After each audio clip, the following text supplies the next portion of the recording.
I was just lost, basically, a lost sheep. I thought I was, going the right direction, and God met me, and He was like, "Hey, you're doing too much. You're trying to do this all by yourself. That's impossible. I have plans for you."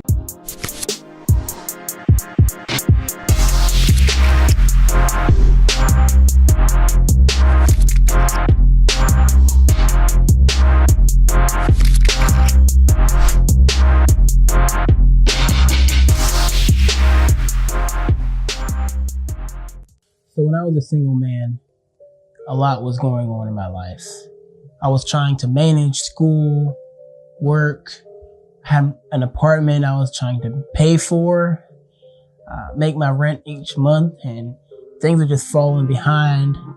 I was dealing with a breakup in a relationship that just ended on a sour note, and I was just lost, basically, a lost sheep. I thought I was going the right direction, and God met me, and He was like, "Hey, you're doing too much. You're trying to do this all by yourself. That's impossible. I have plans for you." And He showed me a vision, and He told me, basically in the vision, it was me by myself. And I was completely naked. Nothing was around me. I had nothing, right? It was just a sense of I had nothing at all, just completely bare. But I did have God, and God was showing me, "Hey, this is how it should be. You and me, right? Nothing else in the way, nothing else to distract you from me. This is how it should be." And so then after that point, it was so real to me, I just began to start seeking God first, putting aside all the other cares and things in life. And God led me to leave certain things and certain habits, and to go on this just mission, this journey with Him. I didn't know exactly what that would look like, but it was so refreshing every step that I took. Then God had me go a different direction that I didn't expect or didn't see coming. And He was telling me to move. And I didn't know where. I had the desire to maybe move before, possibly, but it was nothing I ever planned or thought about in detail. So at this time I was working, and God, spoke to me. He's like, told me to move, and He also told me a couple other things. One of which was that I'd meet, somebody, that He had somebody for me. And then literally, I kid you not, that whole week at work, I had clients coming in, talking to me, and people were saying Durham. They were talking about Durham, North Carolina. You know where you need to go? You need to go to Durham. That's where you need to be at. That's where you need to go.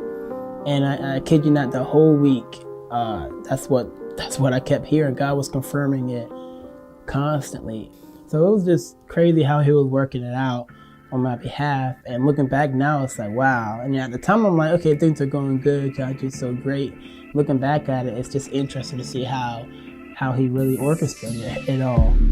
So whenever I would visit Durham, I would hang out with my friend. His church that he went to, Kings Park, is where I would visit. And a couple of times when I visited, I remember it was one Black History Month service that they had there. And I remember seeing this attractive lady up on the stage singing, and I was sitting way, way, way back in the church, like at the top back, and I could barely, make her out. But I was like, drawn to her from that point.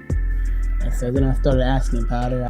Do you have any insight, And it was just all great things that they said about her. Personality was just bubbly, that she was, friendly, that, she was very caring and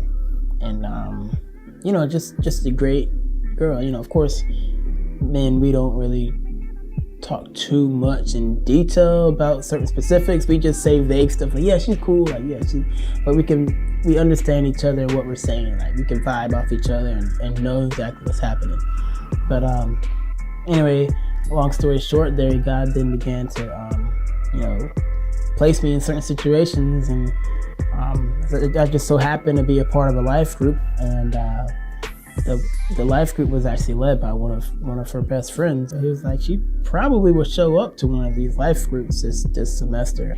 When I met Mike, I was actually leading a life group, but that semester I had a lot going on, and so I just knew that I couldn't commit to it like I had in the past. So I asked my co-lead to take over that semester, and she did. And so my plan was to continue to go to the meetings whenever I could.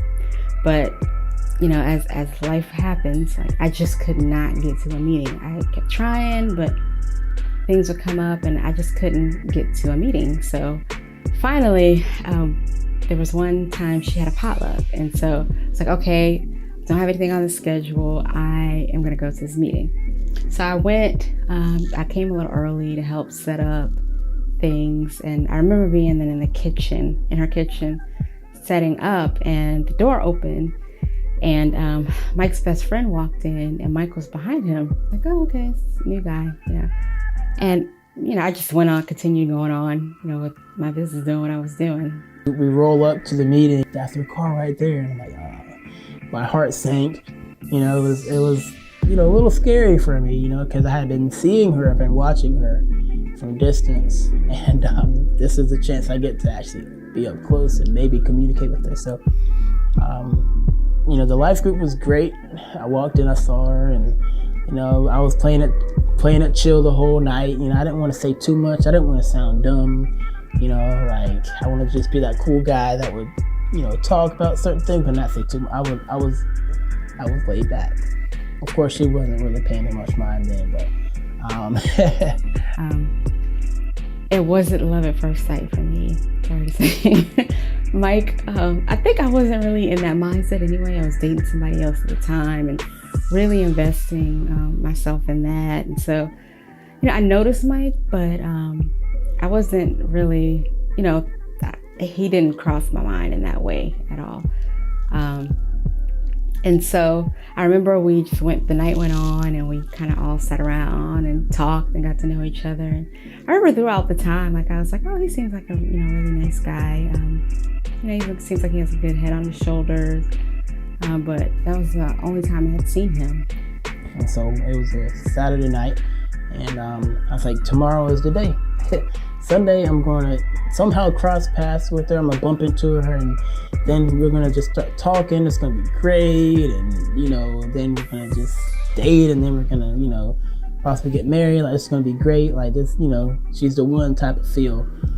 And get to church, and after church, you know, something happened where I didn't bump into her. I didn't run into her. I looked up, and she was gone. And I was like, oh, man, like, today's the day. Today's supposed to be the day. So, you know, I ended up asking, like, hey, y'all have her Instagram or Facebook or social media or something? And sure enough, they had her Instagram. I think it was maybe 6 months later. I remember being at church, and I was leaving. It was on a Sunday. I was leaving church, and I remember getting a notification on my phone from Instagram for a friend request.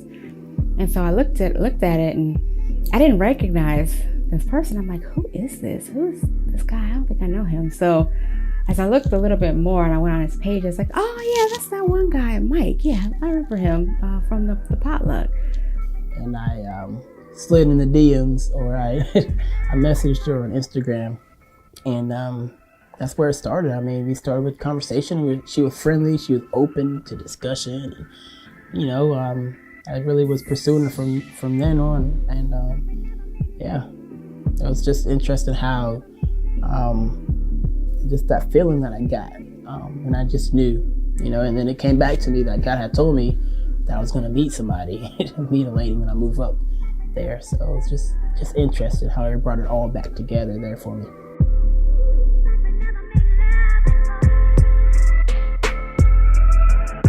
So not long after our first date, Mike calls me and says, so I want you to come over. I want to cook for you.